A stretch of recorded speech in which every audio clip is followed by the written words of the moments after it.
domingo que nuestra banda de jóvenes toca, yo me regocijo de ver cómo el Señor está obrando. Nuestros niños ya pueden ir buscando la salida para ir a su clase de escuela dominical durante nuestro tiempo en la palabra el día de hoy. Gracias al grupo de adoración por dirigirnos a la presencia de Dios esta mañana. Amén. ¿Cuántos se gozaron con la alabanza? ¿Verdad que sí? Lindas y bellas las canciones, el tiempo de adoración. Yo adoré y el Señor nos ha llamado para que le adoremos en espíritu y en verdad. Hoy volvemos al libro de Gálatas capítulo 1. Ya tenemos 2 domingos en Gálatas. Y tal como hice el domingo pasado, yo le voy a pedir a ustedes que tomen estos aparatos que están aquí y denle al botón que dice silencio, ¿verdad? Y que durante los próximos minutos nosotros podamos concentrarnos en lo que vinimos a hacer, en la palabra de Dios, ¿verdad? Este es el día que el Señor ha creado, vamos a regocijarnos en Él. Estamos estudiando la epístola del apóstol Pablo a los Gálatas. Y tenemos ya 2 domingos en esto, y simplemente para recordarle, vamos a estar varios meses en Gálatas, pero yo creo que va a ser una gran bendición para nosotros y para nuestras vidas. Y tal como les dije la semana pasada, le sacaremos el provecho a esto que nosotros queramos, ¿verdad? Que nosotros permitamos que el Espíritu nos hable. Ese es el provecho que le sacaremos si nosotros le decimos: Señor, háblame de tu palabra el día de hoy. Estamos en el libro de Gálatas hoy, capítulo 1, y vamos a estudiar hoy los versículos del 10 al 24. Yo sé que tenemos 2 mensajes en 9 versículos, pero esto tiene mucha carne y queremos digerirlo bastante. Yo no voy a saltar nada, yo quiero que lo estudiemos por completo y que salgamos de aquí con el gozo de que hemos recibido palabra de Dios. Amén. Entonces vamos a comenzar hoy, y me quiero, como parte de la introducción, el versículo 10. Ahora, antes que vayamos al versículo 10, que es nuestro punto de partida, recuerden que la semana pasada hablamos del evangelio de Cristo. Pablo nos dice en este versículo: he recibido este evangelio del Señor Jesús. No son palabras que he dado de hombres, sino que lo recibí del Señor de señores, del Rey de reyes. Y Pablo nos compartió la semana pasada las bendiciones que nosotros recibimos en este evangelio. ¿Se acuerdan?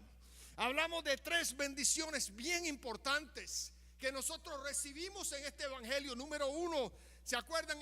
Recibimos perdón de pecados. Jesús vino a este mundo para morir en la cruz y pagar el precio de nuestro pecado. Pablo nos dijo también en estos versículos que no solamente recibíamos perdón de pecados, sino que éramos libres, que el Señor vino a liberarnos de la esclavitud del pecado, vino a liberarnos del dominio del enemigo. Y hablamos también de que la otra bendición que recibimos es gracia y paz. Estamos en gracia y podemos tener gracia para los demás o para aquellos que no tienen. El evangelio es el evangelio de la gracia, uno de los grandes temas de este libro. Y también estamos y disfrutamos la paz que el Señor nos ha dejado y nos ha dado. La reacción, ¿se acuerdan de los hermanos de los Gálatas? Tenían 2 opciones. Una es alejarse, y Pablo dice: se han alejado y estoy sorprendido de lo rápido que ustedes se alejaron. La otra gran enseñanza que el Señor nos da es: en vez de alejarse, Pablo esperaba de ellos que ellos permanecieran en los caminos del Señor. Y dijimos que el único camino para lo cual usted puede ser salvo, o por lo medio de cual usted puede ser salvo, es a través del Señor Jesús. Hoy comenzamos en el versículo 10 y dice así: pues busco ahora el favor de los hombres o el de Dios. Es una pregunta que él hace. ¿Hago lo que hago para recibir el favor de los hombres ¿O hago lo que hago en el rebaño de Dios para recibir realmente la bendición es de Dios, o para agradar a Dios, para servir a Dios? Pues si todavía agradar a los hombres, no sería siervo de Cristo. Y ahí está el título del mensaje de este día: siervos de Cristo. Pablo le recomienda a los hermanos de Galacia que somos siervos del Señor Jesús. Amén. Él nos ha llamado para que nosotros seamos sus siervos. Usted tiene una parte importante en el cuerpo de Cristo. Dios ha escogido trabajar a través de nosotros. Somos el método que Dios ha escogido para llevar a cabo su voluntad de la tierra. Dios te ha escogido a ti, mi hermano, para que nosotros anunciemos las virtudes de aquel que nos sacó de las tinieblas a la luz. Somos siervos de Cristo. Ahora, el verdadero siervo de Cristo le sirve de corazón. No lo hacemos porque estamos buscando favores de Dios, de los hombres. Los músicos que nos dirigieron ante el trono de Dios en esta mañana no están aquí tocando porque quieren lucirse o porque quieren que los vean. Tengo dos semanas ya de vacaciones del teclado. Dani lo está cuidando muy bien. Muy bien. Por mí que lo toque todos los domingos. A mí me agrada estar allá atrás y recibirles a ustedes cuando llegan. Me gusta mucho eso. Pero yo hago lo que hago y ellos hacen lo que hacen. Tocan sus instrumentos, usan sus voces para agradar a Dios, para servir a Dios, para ser fieles y obedientes al llamado que Dios nos ha hecho a todos.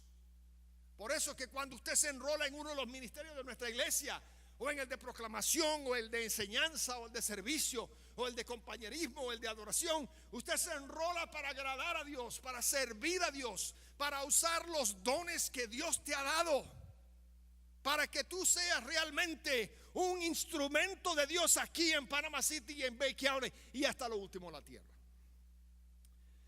El verdadero siervo es aquel que sirve al Señor. Ahora, una pregunta que les hago hoy: ¿cuál es su motivación de estar aquí en la iglesia? ¿Qué le motiva a venir a la iglesia? ¿Qué le motiva a estar aquí adorando en español aquí en el centro de Bay County? ¿Cuál es su motivación? La otra pregunta que te hago en esta mañana es, o en esta tarde: ¿sientes un profundo deseo de servir a tu Dios? ¿Haces lo que haces porque sientes un profundo deseo de servir a Dios, de agradar a Dios, de vivir para Dios? Porque Pablo comienza esta sección de la carta diciendo: si yo hiciera lo que hago para agradar a los hombres, pues no sería un verdadero siervo de Cristo. Dios me ha llamado a mí para que yo sea un siervo de Cristo. Ahora, ¿cómo fue? Y hoy quiero hablar de antes, durante y después. Antes, durante y después. En primer lugar, antes. Cristo te busca personalmente. Dice la palabra: yo aquí estoy a la puerta, ¿y qué? Y toco. Y después dice la Biblia: y si usted no me abre, agarraré una garrapata y una patecabra, como decimos en Venezuela, y vamos a abrir esa broma como sea. Así, eso es lo que dice la palabra. No dice eso. No vamos a abrirte tu corazón a la fuerza. Dice la palabra de Dios: he aquí, yo estoy a la puerta y toco. El que abre la puerta, entraré a él y cenaré con él y él conmigo. Antes, Cristo te busca. Antes de conocer a Cristo, Cristo te estaba buscando. Él dijo: Pati, quiero conocerte personalmente. Él dijo: Miriam, te estoy llamando porque quiero que seas mi hija. Te dijo: Jenny, ven. José, te necesito en el rebaño. Tomás, cada uno de ustedes. Antes, ¿sabe una cosa? Antes, Cristo buscó personalmente a Pablo. Pablo no era un santico. Pablo era un judaizante de los buenos. Estaba azotando a la iglesia. buscando darle muerte a los creyentes. Y si no los podían matar, vamos a meterlos presos.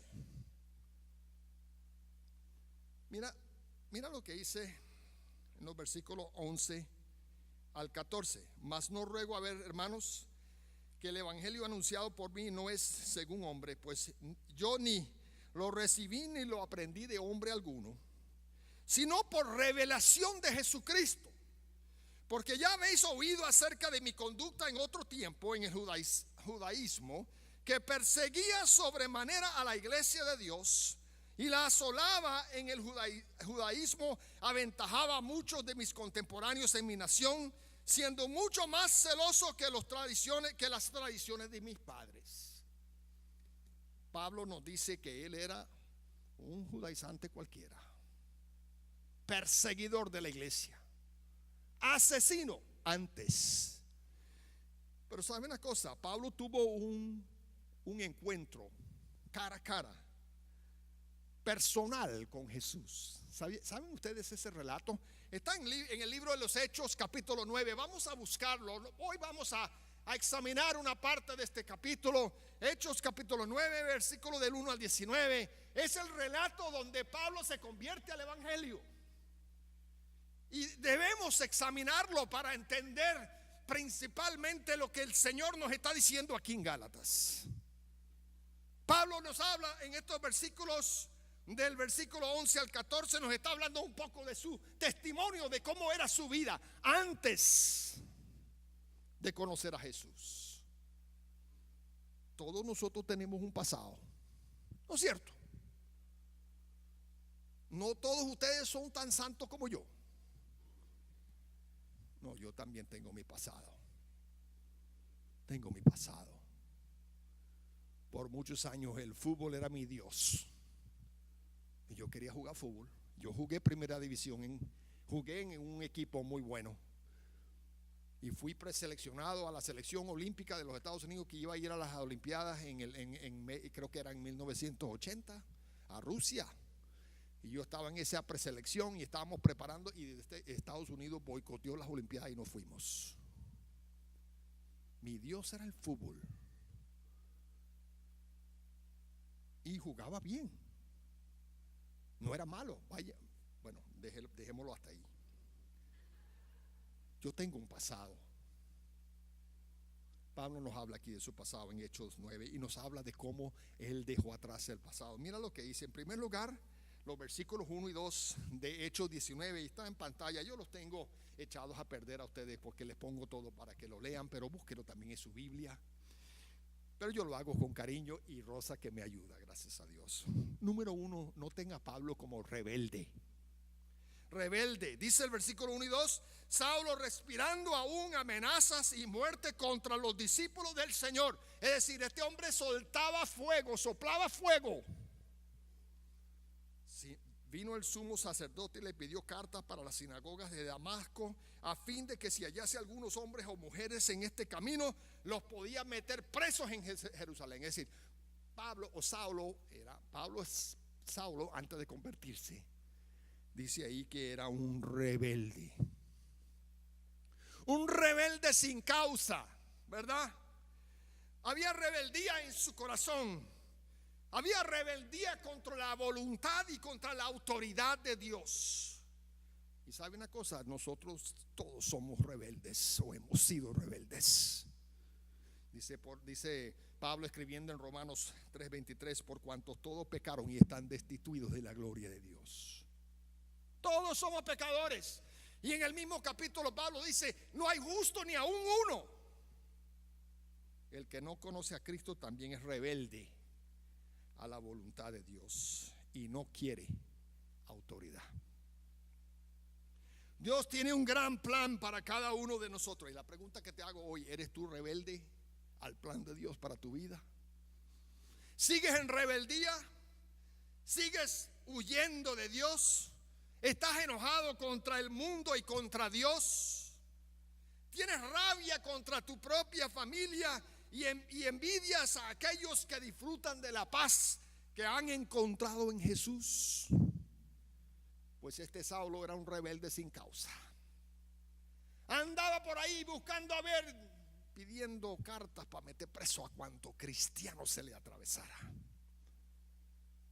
El otro día yo fui a cortarme el poco pelo que me queda. Y ya cuando me cortan el pelo, la peluquera me dice: bueno, pastor, tienes menos este mes. Yo no necesito oír eso, ¿verdad? Por si ella me está escuchando hoy, eso no me levanta los ánimos, ¿no? Y después me dice: no, y está cada día más blanco. Gracias por levantarme el ánimo. Pero la peluquería estaba lleno de latinos.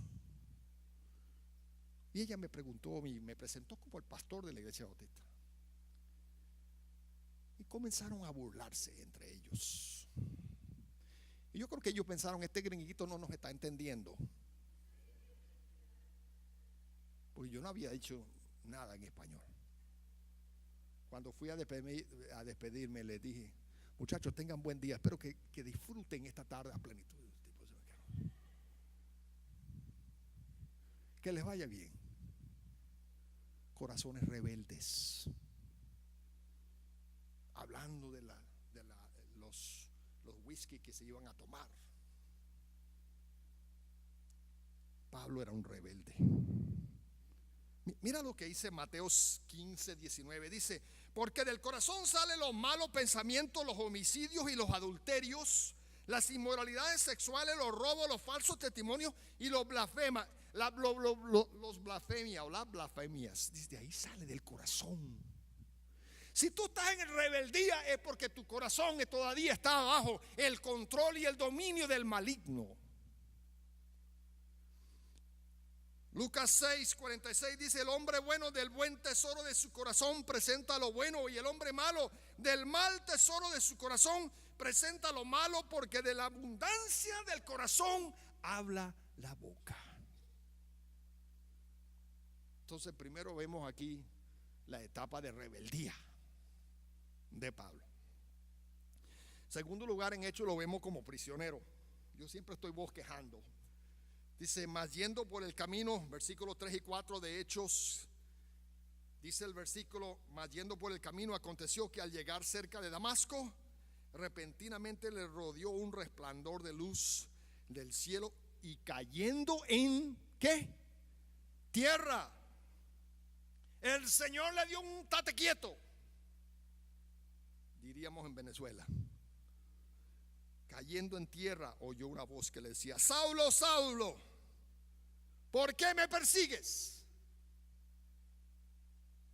¿Alguna vez usted se ha llevado un susto? Tú sabes que allá en la casa tenemos un gabinete en la cocina, que es donde algunas personas que viven en mi casa guardan las chucherías, las cosas que tienen mucho dulce al cual yo no me debo acercarme, los chips. Entonces yo dije un día: mira, ya viene Halloween, yo voy a ir a comprar una máscara del Chucky y lo voy a poner ahí dentro de ese gabinete para que cuando mi sobrino vaya a abrirlo,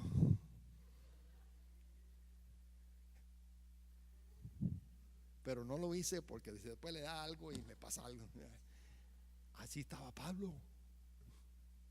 Dice que cayó en tierra, prisionero. Saulo se encontró cara a cara con Jesús y no sabía qué hacer. ¿Alguna vez usted se ha conseguido a alguien cara a cara que usted no esperaba ver y se asusta? Cayó en tierra como prisionero de su propia impotencia y de su propio pecado. Cayó en tierra prisionero de su pecado. ¿Cuántos de nosotros nos llevamos tremendas caídas porque todavía seguimos prisioneros de nuestro pecado? Jugando con candela, jugando con fuego. Esto no me va a pasar a mí. Yo sí puedo beber y salir y manejar. Prisionero. Cayó en tierra como prisionero de su propia impotencia y de su propio pecado. El que está en tinieblas es prisionero y esclavo del diablo. Saulo estaba siendo utilizado por el maligno. Si usted está en tinieblas, usted está siendo utilizado por el maligno. Muchos son esclavos, prisioneros de las adicciones, de las drogas, de la perversidad, de la pornografía y no saben cómo escapar de su propio pecado y caen en tierra como cayó Pablo, prisionero.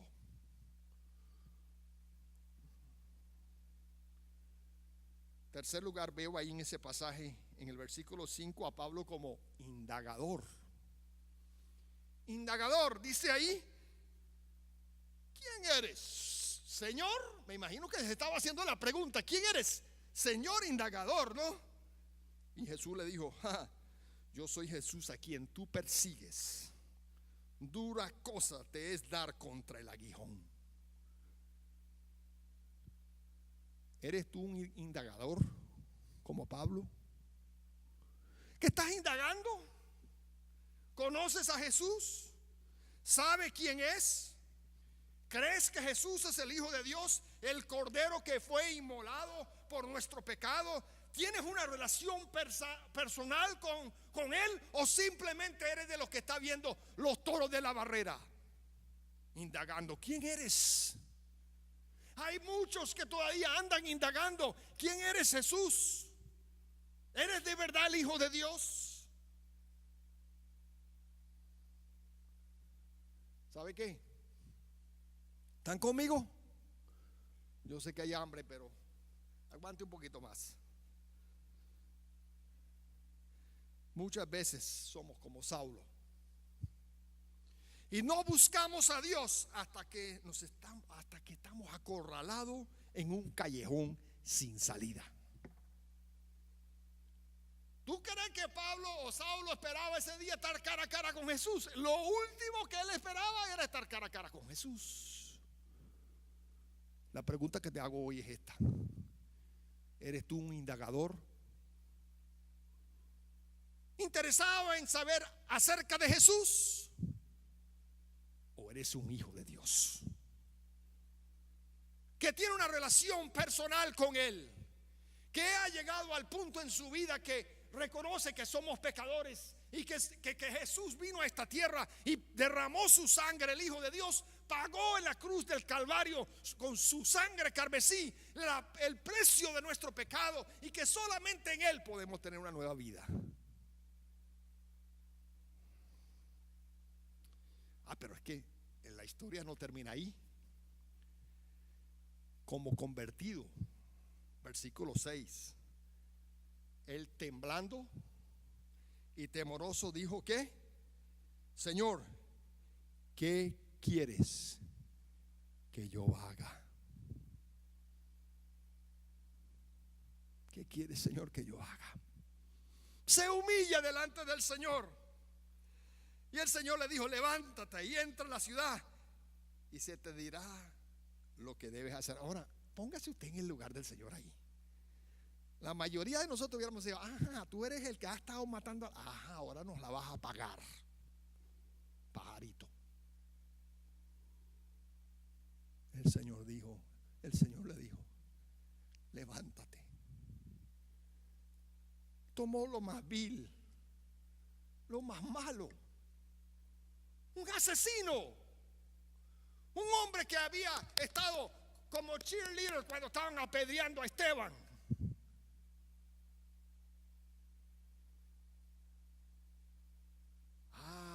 Pablo pasó de ser un indagador a alguien que se humilla delante de Dios y le dice: Señor, ¿qué quieres tú que yo haga? Me rindo, tiro la toalla, dejo de correr de ti, dejo de creer que soy la última pesicola en el desierto, dejo de creer que soy una eminencia, que soy un santo. No, yo soy un pecador que necesito un salvador. Como convertido. En la pregunta que te hago ahorita es esta: ¿ha llegado usted al punto de preguntar qué debo hacer yo para ser salvo? Esa fue la pregunta que le hizo Saulo al Señor. Señor, ¿qué quiere que haga? La misma pregunta la hizo el carcelero de Filipos en Hechos capítulo 16. ¿Se acuerdan de ese pasaje? Cuando vino el terremoto y Pablo y Silas estaban presos y el Señor el Dios mandó ese terremoto y se tumbó esa broma Y entonces el soldado romano se iba a matar pensando que se le habían escapado todos los presos. Y Pablo dijo: no te hagas ningún daño, aquí estamos todos. El soldado romano iba a perder su vida si se le escapaba a un preso, lo mataban a él. Esa gente no tenía piedad para nada. Y el carcelero de Filipos le hace una pregunta muy similar. Le dice, y sacándole, les dijo: señores, ¿qué debo hacer para ser salvo? Y ellos le dijeron: cree en el Señor Jesús y serás salvo tú y tu casa. ¿Cree? No juegue. Se convirtió no solo él, sino que se convirtió toda la familia. A mí me agrada ver familias aquí completas, ocupando una fila completa. Ustedes como familia, cree en mí y serás salvo. Cree en el Señor Jesucristo y serás salvo. ¿Qué quieres tú que yo haga? El Señor quiere que tú digas: me rindo. Estoy cansado de pelear contra ti, Dios. Estoy cansado de correr. ¿Qué quieres, Señor, que yo haga? Como convertido. Pero hay dos cosas más que yo veo aquí. Como adorador, versículos 11 y 12.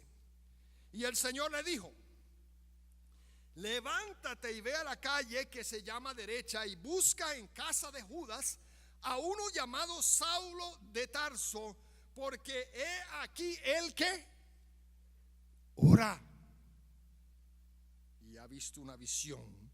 En visión a un varón llamado Ananías, que entra y le pone las manos encima para que recobre la vista. Es decir, Saulo estaba quebrantado ante su Dios en oración, al punto de que estaba viendo ya la visión de Dios. De asesino a hijo, de perseguidor a adorador, de rebelde a sumiso. Saulo estaba humillado delante de su Señor en oración. Seguía diciéndole: Señor, ¿qué quieres tú que yo haga? Hay uno más que quiero mencionar, y en el versículo 15 y 16, como testigo. Como testigo. El Señor le dijo: ve, versículo 15 y 16, porque instrumento que escogido me es que ya no es un impío. Este es mi instrumento. El Señor toma de lo más vil y puede usarlo para su gloria.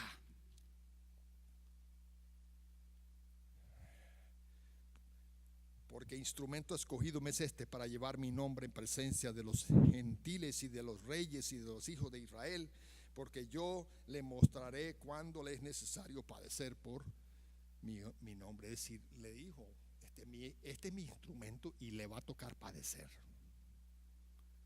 Muchos de nosotros hubiéramos dicho en ese momento: ¿para qué te tengo? Vámonos de aquí. Nos van a subir la candela, vamos a salir del sartén, vamos a hacer retos. Como testigo. Wow, tremendo pasaje. Me podría quedar aquí todo el día. Pablo como rebelde, Pablo como prisionero de su propio pecado, como indagador, Pablo como convertido, Pablo como adorador, como testigo. Dios nos llama a nosotros para usarnos como sus instrumentos. Amén. ¿Tú quieres ser un instrumento de Dios? Amén. ¿Quieres ser un instrumento de Dios? Amén. Ese amén está un poco pobre. Amén. Entonces todos necesitan ir al retiro. Los agarré. El 29 y el 28 del retiro allá en Panama City Beach. Vamos a trabajar, vamos a planificar, vamos a evaluar, vamos a ver qué estamos haciendo bien, qué no estamos haciendo bien. Y todos ustedes pueden participar. $30 por persona. Terminó el corte comercial. Antes, ¿cómo era su vida antes? Pero Jesús lo buscó. Durante, Mira lo que dice los versículos 15 y 16, volviendo a Gálatas 1. Mira lo que dice estos dos versículos extraordinarios. Pero cuando agradó a Dios, que me apartó desde el vientre de mi madre y me llamó por su ¿qué? Gracia, y me llamó por su gracia, revelar a su Hijo en mí, para que yo predicase entre los gentiles. No consulté enseguida con carne y sangre. Es decir, Pablo nos dice en los versículos 15 y 16 que el Señor Jesucristo vivía en él. Dios dice revelar a su Hijo en mí. ¿Qué revelación? Cristo se reveló a Pablo en el camino a Damasco. Ahora habla de Cristo revelado en él. ¿Qué cambio? La imagen del Dios invisible engendrada en él. Su Hijo en mí, en la gentileza y la mansedumbre de su carácter de gracia. Su Hijo en mí, en su amor y por los pecadores que perecen. Su Hijo en mí, en su paciencia con el sufrimiento o en el sufrimiento. Su Hijo en mí, en su fidelidad a la verdad.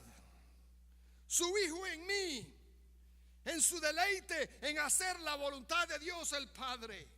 Su Hijo en mí. Este es el secreto de la consagración, mis hermanos. Su Hijo en mí, el que nos ha hecho nuevas criaturas. Este es el secreto de una vida de poder y de fidelidad, porque todo lo puedo en Cristo que me fortalece. El Señor vive en nosotros y nos ha sellado, dice en Efesios 1, habiendo oído, habiendo creído, somos sellados, le pertenecemos a Él y Él vive en nosotros. Nos ha sellado con su Espíritu, el Consolador que el Padre mandó a vivir en nuestra vida. Y Pablo decía, puedo hacer lo que hago porque tengo al Hijo de Dios en mí. Por eso Pablo nos dice en el capítulo 2, versículo 20, con Cristo estoy juntamente crucificado. Ya no vivo yo, mas vive Cristo en mí. Y lo que ahora vivo en la carne, lo vivo en la fe del Hijo de Dios, el cual se entregó a sí mismo por mí. Memorícese ese versículo.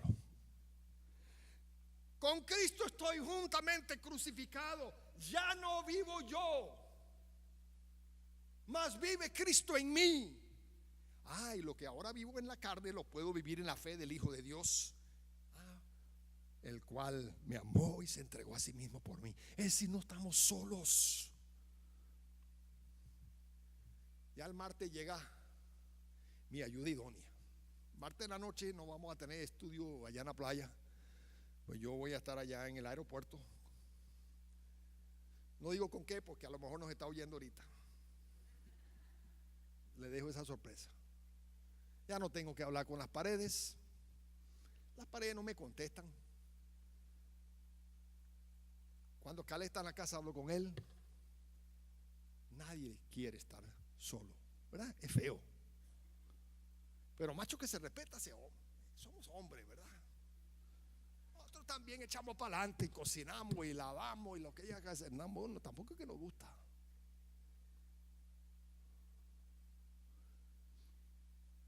Pero sabe una cosa, a veces muchos latinos, ¿saben una de las cosas que más me dicen los latinos aquí en los Estados Unidos? Cuando les pregunto ¿cómo estás? ¿Saben lo número uno de lo que me contestan? Ay, pastor, me siento solo. Me siento solo. No tengo a mi madrecita aquí. No tengo a mis parientes aquí. Extraño mi tierra. Extraño las arepas, la cachapa con queso guayané que aquí no se consigue, o los pastelitos. Bueno, ni comencemos a hablar. ¿Saben lo que yo más extraño? Que ya en Venezuela nosotros terminábamos hacíamos dos cultos en el cine y había que llevar todos los sonidos y nosotros comenzábamos a las 6 de la mañana a transportar son. púlpito, sonido para el cine, porque había que montar todo. Hacíamos 2 cultos y después había que desmontar todo.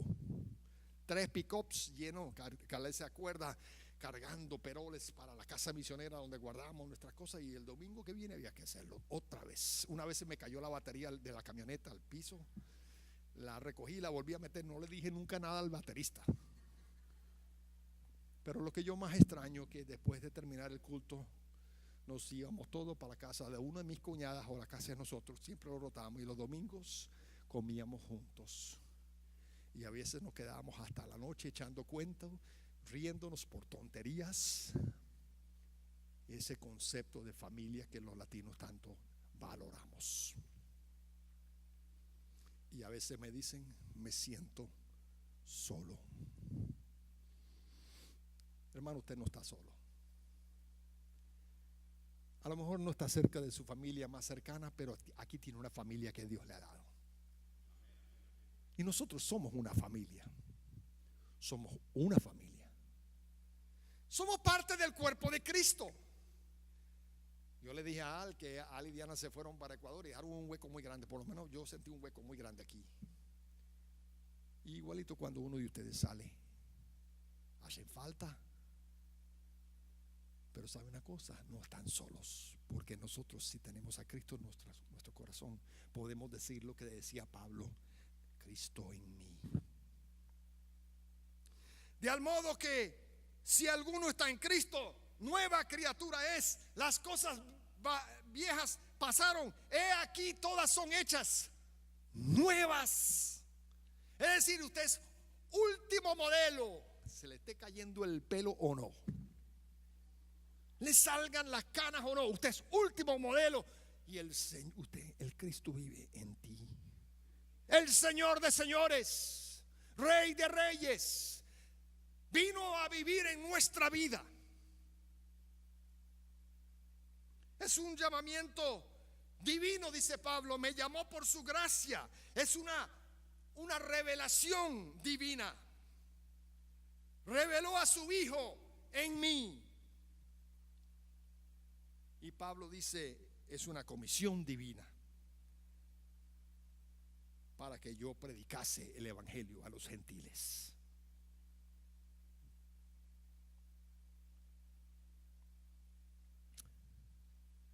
El Señor te ha dado a ti también un llamamiento divino, ¿sabes?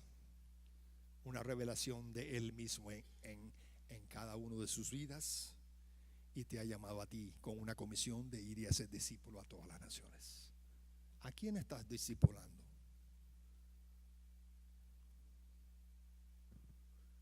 ¿Cuántos discípulos tienes? El Cristo que vive en ti lo estás compartiendo con el que no conoce a Jesús.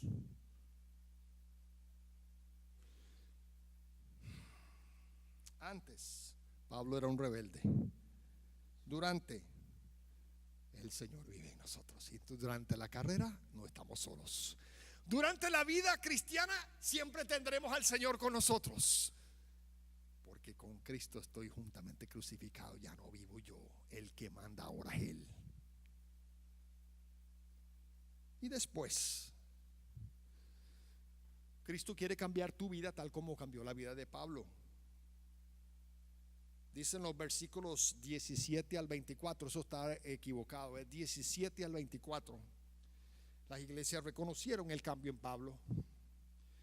No vino de hombres, dice los versículos en el versículo 17 al 24, dice: no subí a Jerusalén a los que eran apóstoles antes yo, sino que fui a Arabia y volví de nuevo a Damasco. Después, pasando 3 años, subí a Jerusalén para ver a Pedro y permanecí con él 15 días, pero no vi a ningún otro de los apóstoles sino a Jacobo, el hermano del Señor. Y en esto que os escribo he aquí delante de Dios que no miento. Después fui a las regiones de Siria y de Cilicia y no era conocido de vista de las iglesias de Judea que eran de Cristo. Solamente oían decir: aquel que en otro tiempo nos perseguía ahora predica la fe que en otro tiempo asolaba. Y glorificaban a Dios en mí.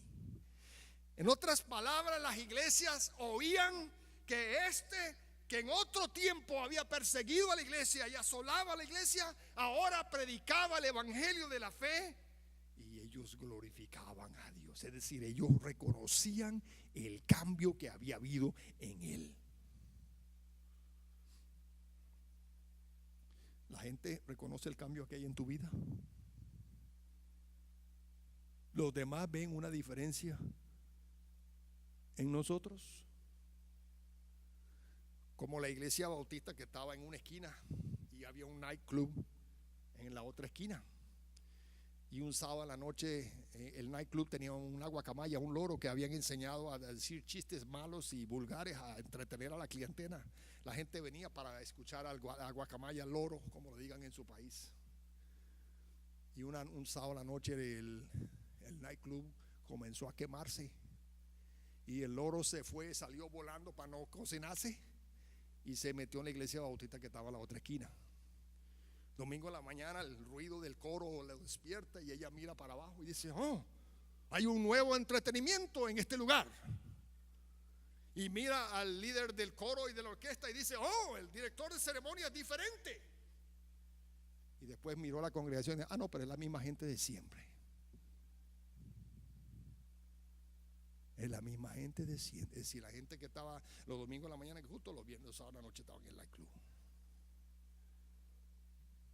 Ahora, la ilustración es un poco rústica, pero la ilustración ilustra una gran verdad. ¿Somos o no somos? Los demás, al oír tu testimonio, glorifican a Dios como aquí, porque al oír que ese que asolaba la iglesia ahora predicaba el evangelio, ellos glorificaban a Dios por lo que había pasado en la vida de Pablo. Dios cambió tu vida para siempre si eres creyente en el Señor Jesús. Amén. Nunca serás igual. Glorifican a Dios por lo que han hecho en tu vida o por lo que Dios ha hecho en tu vida. Dios desea hacer esto en tu vida.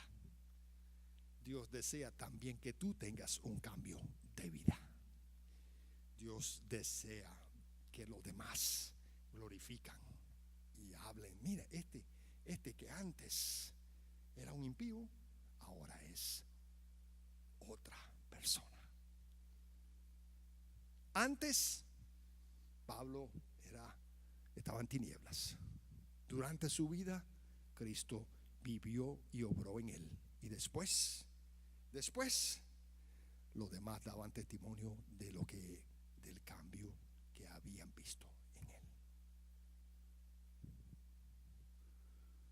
Eso es lo que nosotros queremos, que los demás glorifiquen a Dios por lo que Él ha hecho en tu vida, en mi vida, en la vida de todos nosotros.